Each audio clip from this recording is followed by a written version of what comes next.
अस्सलाम वालेकुम नाज़रीन, पाकिस्तान बुलेटिन न्यूज़ में भली कार बाडिया रिपोर्टर मेहरान चांडियो हुक्मरानों पंहिंजा वाइदा पूरा कयो।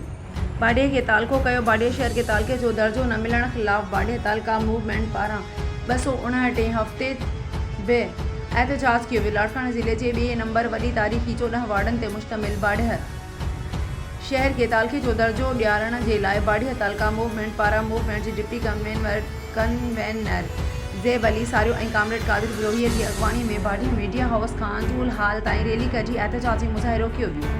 मुज़ाहिरनि जे हथनि में बैनर ऐं प्ले कार्ड हुया जिन ते बाडिया शहर के तालके जो दर्जो ॾियारण जा नारा लिखियल हुया। एहतजाजी मुज़ाहिरे में बाडिया शहर के सियासी समाजी इल्मी अदबी सहाफ़ती ऐं कारोबारी तंज़ीमुनि जे अगवाननि अली अनवर अस्करी कामरेड असगर नूनारी साहब खान सूमरो सफ़र मुगीरी फनकार राजा सूमरो सैद आशिक अली शाह नूर सारियो महमूद मसरण जमाल खासकेली महमूद अमीन सियाल ताहिर नूर हिज़बानी रौनक फलपोटो समेत शहरनि वॾे अंग में शिरकत कई। उन मौक़े ते अगवाननि मुज़ाहिरे खे ख़िताब कंदे चयो त गुज़िरियल 5 सालनि खां बाडिया शहर के तालके जो दर्जो ॾियण लाइ मुसलसिल सरापा एहतजाज बणियल आहिनि। हिननि पीपल्स पार्टी चेयरमैन बिलावल भुट्टो, ज़रदारी वज़ीर आला सिंध सैयद मुराद अली शाह